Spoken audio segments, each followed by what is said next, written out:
Ahora sí, cuenta hasta 10 y empiezas. Ya.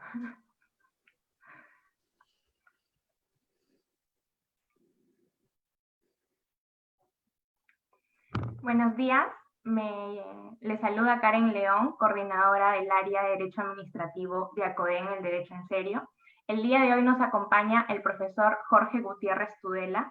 El profesor es doctorado en Derecho y Ciencias Políticas, así también es profesor de Derecho Administrativo en la Facultad de Derecho de la Universidad Nacional Mayor de San Marcos.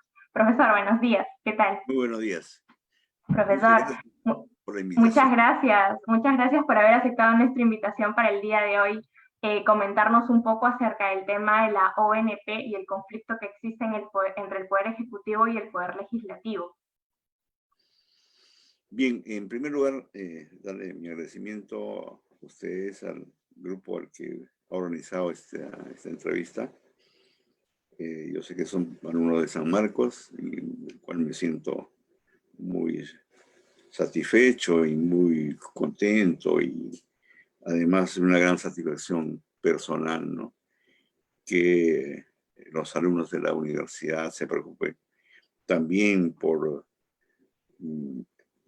hacer actividades académicas en las cuales se tratan temas de mucha actualidad y además son temas de carácter académico, ¿no? En ese sentido, vaya entonces mi agradecimiento. Bien, este problema que se ha suscitado entre el poder legislativo y el poder ejecutivo, bueno, hay que tener en cuenta primero que dentro de un Estado, dentro del Estado de Derecho, existe pues este equilibrio de poderes, ¿no? En donde un poder tiene esas facultades de controlar otro poder y viceversa, ¿no? Entonces, dentro de ese esquema es que se han establecido estos mecanismos y nuestra Constitución permite esta situación, estas situaciones en las cuales puede suscitarse algún conflicto entre los poderes, porque justamente forma parte del ejercicio democrático. En tal sentido, yo creo que lo que ha hecho el Poder Legislativo, haciendo uso de sus facultades, ha aprobado un proyecto de ley que indudablemente ha generado mucha polémica, ¿no? Porque ese proyecto de ley tiene implicancias constitucionales, porque hay que entender que el decreto ley 1990, el sistema nacional de pensiones, que se originó, que se estableció durante el gobierno de Velasco Alvarado y que rigió a partir del 1 de mayo de 1973, es un sistema en el que se unificó en aquel momento los sistemas de pensiones que habían de los obreros y los empleados. Lo que se trató de formar un solo sistema, ¿no? Por eso se llamó Sistema Único de Pensiones, ¿no? Otorgado a los trabajadores de tal forma que ya no había diferencia entre obreros y empleados, porque en verdad esas dos leyes eran un poco discriminatorias, ¿no? Al haber hecho una diferencia entre obreros y empleados. Todo lo que se trató de establecer un solo régimen de pensiones, ¿no? Ese fue el criterio que se estableció en esa época, ¿no? Y así como ese sistema ha prevalecido durante el tiempo y está vigente en el actual momento. Bien, el tema del conflicto básicamente en que los miembros, los congresistas no tienen pues esta facultad o esta iniciativa de gasto, ¿no? Al haber establecido un pago, una devolución que se debe hacer a los pensionistas o a aquellos aportantes que no han llegado a gozar de pensiones, resulta un poco colisiona con lo que establece la Constitución, ¿no? Donde señala que los fondos son intangibles de la seguridad social. Y ahora, además, ¿cómo es el régimen de pensiones de adicionalmente? Es un régimen en el cual se crea un fondo solidario, ¿no? En donde todos aportan a un solo fondo y a se conoce en la doctrina como sistema de reparto. De este sistema, de este fondo es donde salen las pensiones para ya los que tienen derechos. Entonces, en este caso, si se está disponible que se guarde ese fondo, en realidad no habría de dónde obtener esos fondos, sino tendría que ser el Tesoro Público el que financie finalmente, ¿no? Porque esos fondos no tenían esa capacidad o esa cantidad de dinero que significaría hacer la devolución pensionistas, ¿no? O a los que ya aportaron, perdón, al régimen de pensiones. En tal sentido, estaría pues colisionando con la Constitución, ¿no? Y prácticamente lo que los congresistas estarían estableciendo pues es un pago en el cual va a afectar al tesoro público, ¿no? Yo creo que desde ese punto de vista habría estos problemas en cuanto al monto ese que se ha determinado para la devolución, ¿no? Sí, profesor. Ahora, si bien, como usted dice, no sería acorde a la Constitución que se emite una ley de reforma de acuerdo a los criterios que está manejando ahorita el Congreso, en el supuesto de que se llegue a emitir una ley por el Congreso, ¿qué podría hacer el Poder Ejecutivo? Bien, habrían varias posibilidades. Cuando un proyecto de ley es remitido para el autor, para el presidente de la República, ese tiene un plazo de 15 días para promulgar, ¿no? Lo que significa firmar la ley. Pero dentro de este equilibrio de poderes que existe, puede no estar de acuerdo el presidente de la República con esa ley. Lo que puede hacer es observar la ley y devolverse al Congreso, ¿no? O en su defecto, dejar pasar los 15 días. Lo cual se producía pues un silencio administrativo, una especie de silencio administrativo en donde se estaría considerando que se ha denegado, que el presidente no quiere firmar la ley, no quiere promulgar. En todo caso, puede regresar al Congreso para efectos de que el Congreso reconsidere, ¿no? Si el Congreso reconsidera, en ambos casos, en caso de la observación o en caso de la no firma entre el plazo de ley o no promulgación, entonces puede el Congreso hacer la reconsideración y si tiene los votos suficientes, entonces ya se convierte en ley, ¿no? Y quien va a promulgar en este caso es el presidente del Congreso, ya no el presidente de la República, ¿no? Ese es el mecanismo que estableció nuestra Constitución y la ley respecto a cómo se debe proceder en estos casos, ¿no? Porque esa facultad que tiene el presidente es una facultad llamada de veto en la doctrina, que forma parte del sistema democrático, forma parte del sistema de equilibrio de poderes, ¿no? Así como el Congreso puede censurar a los ministros, igual el presidente de la República tiene esta facultad de veto de no firmar u observar un proyecto de ley que se derivaba para su autor. Todo lo que podía suceder es eso, ¿no? Se da la ley y, bueno, ahora, ¿qué pasaría después, no? Si es que el presidente o se promulga la ley. Como es posible, ¿no? Que se produzca, que se promulgue la ley, ya lo haga el Congreso, el presidente del Congreso. Entonces, la otra alternativa que tendría el Poder Ejecutivo es plantear pues, una acción de inconstitucionalidad. Y habrían razones, ¿no? Habrían razones desde el punto de vista constitucional para efectos de presentar una demanda. Y ya estaría en manos entonces del Tribunal Constitucional que tendrá que decidir si la ley es constitucional o es inconstitucional, ¿no? Sí, profesor. Entonces, durante el tiempo que, en el supuesto de que se lleve al Tribunal Constitucional, esa norma todavía no resultaría aplicable y como que estaría se podría decir, en un limbo, en ese sentido, la norma y la reforma que se realizaría al sistema de pensiones. No, la ley, entonces, de acuerdo a la Constitución, entra en vigencia, salvo establezca la propia ley la fecha de vigencia, a partir del día siguiente de su publicación, ¿no? Entraría en vigencia, eso dice la Constitución, ¿no? Entonces, se podría Mientras decir... tanto, mientras se pronuncia el Tribunal Constitucional, ¿no? Entonces, habría otro problema mientras esté en el Tribunal Constitucional, porque en el supuesto de que al finalizar el análisis y resuelva que es inconstitucional, ya se habría estado comenzando una reforma del sistema de pensiones. Claro, mire, y yo pienso que no se puede hacer reformas así de manera particular, ¿no? Yo creo que lo que habría que proponer más bien es una reforma general, total, ¿no? De las pensiones, porque se tiene problemas con AFP y el sistema AFP, por ejemplo, ha tenido muchos problemas en Chile. Nosotros hemos tomado el modelo chileno, ¿no? De donde vienen las AFP, el sistema privado de pensiones, ¿no? Ya en Chile tiene problemas, incluso de repente va a desaparecer el régimen, ¿no? de esa forma o este sistema de pensiones. Entonces, lo que habría que hacer es una reforma integral de todas las pensiones en el Perú para hacer un análisis, hacer un estudio y ver cuál sería la mejor salida, ¿no? La mejor forma para poder, al fin y al cabo, ¿quién es el beneficiario? Es el aportante, el pensionista, ¿no? El que va a aportar, o el trabajador que aporta a este régimen, ¿no?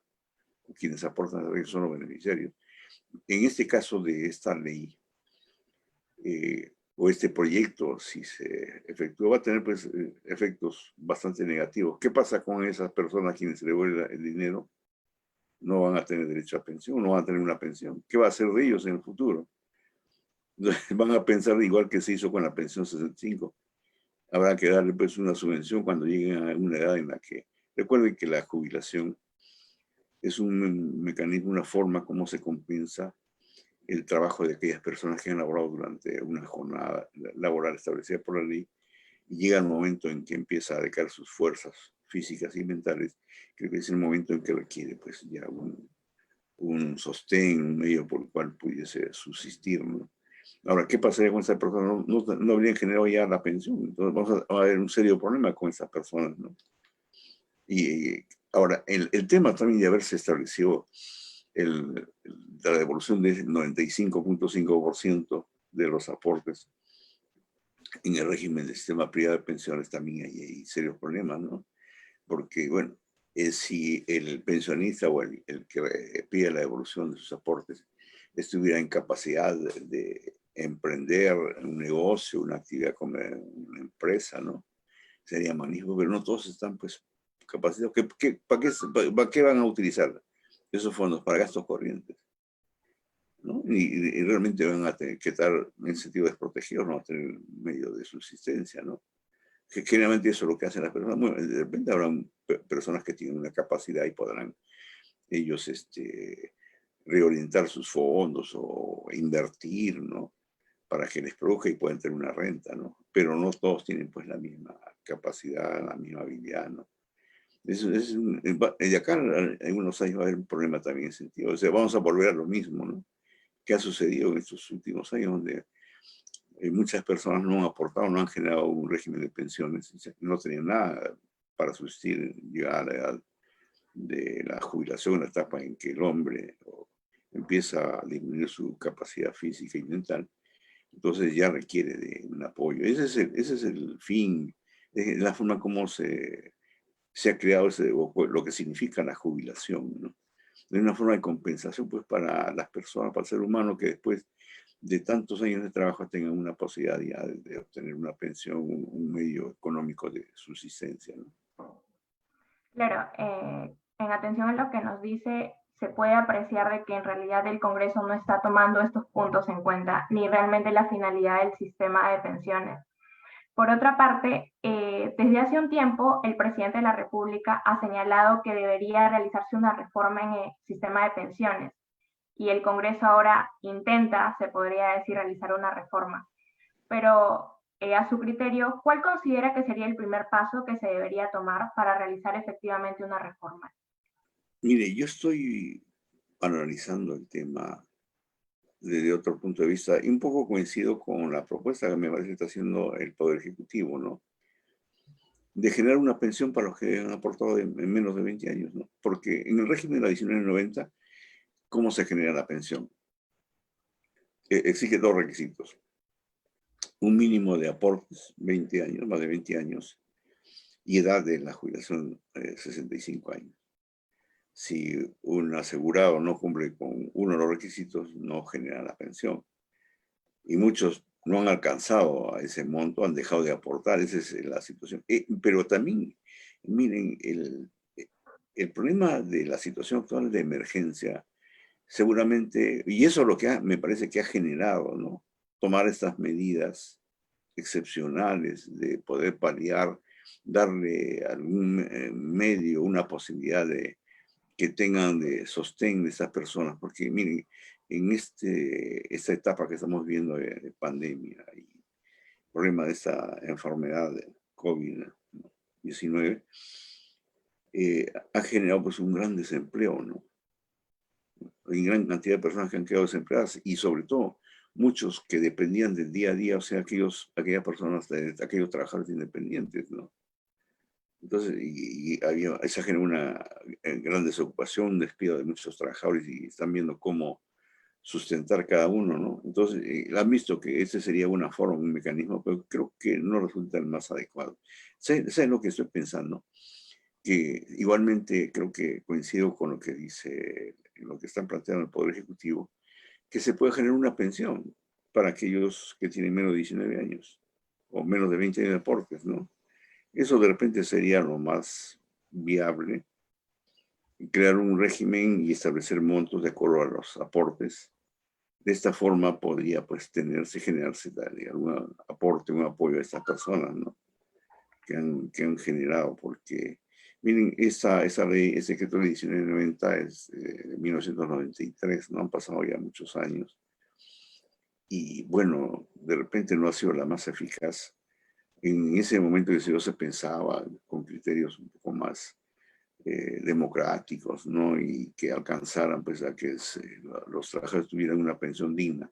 Pero la situación económica ha generado esta situación, no ha sido posible, ¿no? De que estas pensiones pudiesen reajustar en base también a la situación socioeconómica, ¿no? Porque eso hubiera sido lo ideal, ¿no? Así que estas pensiones pudiesen estar pues a la par del incremento del costo de vida, ¿no? Y eso no es posible, o sea, no es factible. O sea, los recursos que generan no son suficientes.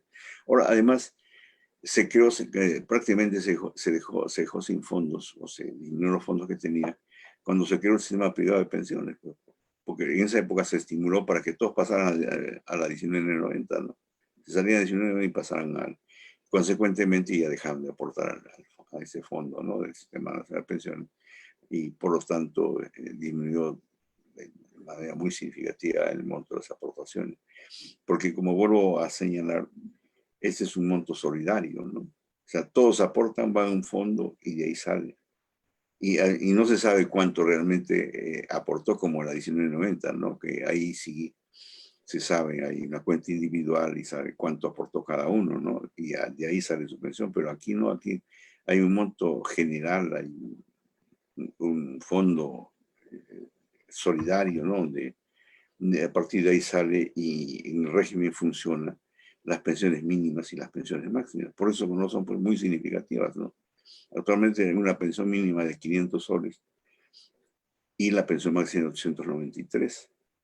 Y imagínense, esos montos no son pues muy significativos y resulta al final, imagínense un trabajador que ha laborado durante 30 años, después va a tener esas pensiones, ¿no? Realmente no le dan una posibilidad de vida. Ese pensionista tiene que estar buscando otras formas de poder obtener recursos, ¿no? Aunque muchos por la edad avanzada a veces no tienen que prácticamente subsistir, ¿no? con ese monto. Entiendo, profesor. Entonces, en sí, es un análisis que necesita mayor investigación quizás realizada, que tiene que ser realizada tanto por el Poder Ejecutivo como el Poder Legislativo. Mire, para crear un sistema de pensiones hay que hacer un estudio matemático actuarial, ¿no? Porque todo régimen de pensiones tiene que ser financiado por alguien. Tiene que haber un financiamiento, si no, no hay forma de otorgar las pensiones, ¿no? Y yo le cuento una experiencia que hubo en una universidad privada, esa fue en Garcilaso de la Vega. En esta universidad, en algún momento, quisieron establecer un sistema de pensiones parecido al régimen de pensiones de la 2530, ¿no? Esa jubilación por edad, por tiempo de servicio, ¿no? Pero no resultó porque parece que los estudios matemáticos actuariales no fueron reales, ¿no? Y quienes se beneficiaron solamente los primeros que tenían los 30 años de servicios y después desapareció.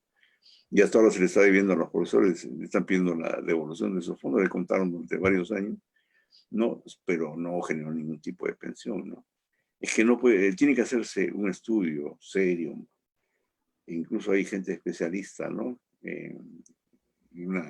Yo conocí una vez a un profesional mexicano de la OIT, hace muchos años lo llevé a la Facultad de Derecho a dar una conferencia.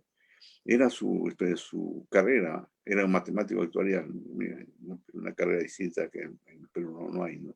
Soy un especialista en esa materia. Entonces, ellos son los que calculan. Y él me dijo, en esa época me señaló, o dijo en la conferencia que el sistema de pensiones, el sistema privado no iba a resultar en Perú, ¿no? Haciendo las cuentas, sacando las proyecciones, no resultaba totalmente viable, ¿no? Porque ese régimen del sistema privado de pensiones depende pues de la economía del país, ¿no? Porque ¿qué hace la AFP? Lo invierte esos recursos, no lo tiene guardado, ¿no? Entonces, si hay un receso en la economía, esos aportes o esas inversiones no resultan las más adecuadas. Como tuvimos una crisis en el año 2008, ¿no? Una crisis mundial que generó una caída de los precios, y en el caso de las AFP también, que eran las más rentables, también tuvieron serios problemas, donde disminuyeron los montos incluso de cada uno de los aportes de los pensionistas, ¿no? Está sujeto a un régimen, a una situación económica. Se requiere una situación económica estable, ¿no? Si hay un sistema, una etapa de problemas económicos en un país, es muy difícil que pueda sostenerse un régimen de esta manera. Y eso es lo que pasó con esta pensión en esta universidad. Fue todos los profesores estaban muy contentos, felices de que iban a tener una pensión especial y que iba a ser complementaria en todo caso a otras pensiones de la AFP, ¿no? Porque se iba a pagar en todo caso la diferencia, ¿no? Pero al final no resultó y fracasó el sistema. Entonces, todo sistema de pensiones necesita un financiamiento, si no, no es posible. Ok, profesor, hay unas preguntas adicionales que me las han trasladado. A ver. Dice, esto viene de parte del coordinador de ACODEN, señala: doctor, buenas tardes, estamos de acuerdo en respetar las leyes, pero toda norma tiene su excepción al respecto. Por la pandemia, todos los vulnerables que entraron en desempleo y los que no aportaron los 20 años y con una edad de 55, ¿sería necesario la devolución de sus aportaciones? Me parece que no sería conveniente, porque, como digo, esos aportes van a salir prácticamente del Estado, ¿no? Porque actualmente se administra el Sistema Nacional de Pensiones por la ONP, o sino la Organización Provisional, ¿no? Y no creo que cuente con los recursos suficientes como para hacer la devolución a todos, ¿no? Entonces va a tener que pedir el auxilio, en todo caso, del Tesoro Público para cubrirse esas diferencias, ¿no? Y han hecho los cálculos, ¿no? Han sacado de cuánto representaría, ¿no? Para el Estado, y ese tendría que salir de los fondos del Estado, ¿no? Porque no tenía la ONP esos fondos suficientes para hacer la devolución. Entiendo, profesor. Profesor, y bueno, como última pregunta, ¿cuáles serían sus recomendaciones finales y quizás consejos para lograr mejorar el sistema actual y también para quizás terminar este conflicto que existe entre poderes? Bueno, miren, hace poco el Tribunal Constitucional ha dado una ley, ¿no? De respecto a los contratos que había firmado, los contratos ley, ¿no? Y en este caso ha dejado pues una situación un poco, digamos, no adecuada al Congreso, ¿no? Porque no ha dejado inconstitucional esa ley dada por Congreso, ¿no? Con relación a los peajes, estas cosas, ¿no? Bueno, es una noticia conocida pública. Pero es el producto del sistema, ¿no? Democrático, ¿no? Si bien tenemos un poder legislativo, un poder ejecutivo, que cada uno tiene atribuciones, pero cuando se extralimitan o no dictan las normas conforme establece la Constitución, tenemos el sistema de control que es el Tribunal Constitucional, ¿no? Bueno, yo creo que yo pienso que debe haber una reforma integral, ¿no? Habría que buscar todos los mecanismos para mejorar todo el sistema y que de alguna forma pudiera pues compensarse y dar la oportunidad. Incluso, miren, ahí la idea, estaba viendo en el Congreso a raíz de esta pandemia, miren, ha hecho pensar muchas cosas, ¿no? La universalización de la salud, han pensado en la universalización de las pensiones, que todos tengan derecho a las pensiones, ¿no? Yo creo que no está mal idea, pero ¿cómo? habría que establecer un mecanismo de financiamiento, ¿no? Que la pensión sea para todos magnífico, ¿no? Quien no quisiera, ese es lo ideal, ¿no? Que todos los peruanos que llegan pues, a la jubilación tengan un medio de vida, un sustento a través de un régimen de pensiones. Pero habría que ver cómo financiarlo, ¿no? Cómo establecer mecanismos, cómo hacer los aportes, cómo antes había un aporte para el seguro social que se llamaba aporte social del Estado, ¿no? Que consistía en dar el 1% del presupuesto anual al Instituto Peruano de Seguridad Social, al IPS. O sea, el Estado daba un aporte, se llamaba aporte social del Estado, era el 1% del presupuesto anual, ¿no? Eso ya no se da, ya no hay, las nuevas leyes no han considerado esa forma en que el Estado también cubría. Es que en los regímenes de pensiones o de salud, y eso es a nivel, digamos, del derecho comparado se observa, que quienes aportan siempre son el Estado, los trabajadores y los empleadores. O sea, son los tres estamentos que intervienen, en todo caso, en el sostenimiento, en el aporte de los regímenes, tanto de pensiones, de salud, etcétera, ¿no? Yo creo que habría que hacer un estudio en ese sentido, ¿no? Y ver la mejor forma de poder dar la oportunidad que todos tengan, pues, ese derecho a obtener una pensión, ¿no? Yo le digo, directamente tengo familiares que no tienen, pues, un régimen de pensiones. Yo digo, no sé qué va a pasar con ellos cuando lleguen a la edad o lleguen a la edad en la cual ya no puedan trabajar, no tengan fuente de trabajo, ¿no? O vamos a tener que, bueno, van a ser los familiares los que van a tener que sostener o apoyar a ellos, ¿no? Porque no hay otra alternativa. Porque no tiene una fuente. Imagínense que esas personas lleguen a tener una enfermedad en la cual les invalida finalmente para cualquier actividad. O sea, ¿cómo se van a sostener? Tendrá que recurrir pues a esta pensión que se creó, pensión sentido que se creó durante el gobierno de Ollanta, ¿no? Pero esa pensión pues, es una pensión mínima, pequeñísima, ¿no? Pero por lo menos será algo para aquellas personas que no tienen nada. Y algo en este momento debe estar sirviendo también para aquellas personas que no tienen pues ningún fondo, no han generado ningún tipo de pensión. Ahora también lo que yo veo es a veces a los jóvenes, ustedes, ¿no? Piensan que toda la vida van a ser jóvenes, nunca van a llevar a adulto. De repente yo también pensaba cuando era joven, ¿no? Y decía, bueno, llegué a tener 70 años y a ser pues una persona ya adulta, pero uno debe pensar también en el futuro, ¿no? Tiene que planear uno, bueno, ¿qué va a hacer? ¿Qué es lo que cómo me voy a sostener cuando llegue a esta edad, ¿no? Entonces tengo que ver también cómo buscar, y esa es la forma es a través de nuestro sistema de pensiones. Por eso también se llama régimen previsional, ¿no? Es una previsión para el futuro, ¿no? Entonces, sería conveniente también, y hay que también estimular, ¿no? A que todos, en todo caso, aporten a un régimen que les pueda permitir tener en el futuro una pensión de jubilación. Entiendo, profesor. Profesor, le agradecemos por habernos acompañado el día de hoy y por habernos aclarado un poco el panorama de lo que es las ONPs, el Sistema Público de Pensiones, y también el conflicto que existía entre el Poder Ejecutivo y el Poder Legislativo. Esperamos poder contar con su participación en próximas sesiones y poder conversar un poco más también sobre otros temas de derecho administrativo. Ok, muchas gracias. Yo les agradezco la invitación y estoy gustoso de poder participar, porque para mí, como yo dije inicialmente, es una gran satisfacción, ¿no? Que los alumnos y algunos de mis alumnos, ¿no? Me soliciten y estoy gustoso para poder participar en este tipo de eventos. Yo creo que es importante, no es necesario. Y quiero felicitar al grupo también por haber organizado este tipo de eventos, ¿no? Que son muy necesarios en la vida académica, ¿no? En la vida universitaria, ¿no? Que también los alumnos estén preocupados por ese tema, ¿no? Que estén constantemente actualizando y difundiendo, ¿no? Los conocimientos, no solamente a los que formamos parte del mundo universitario, sino también al común de las personas. Muchas gracias. Muchas gracias, profesor. Que tenga una linda semana. Gracias.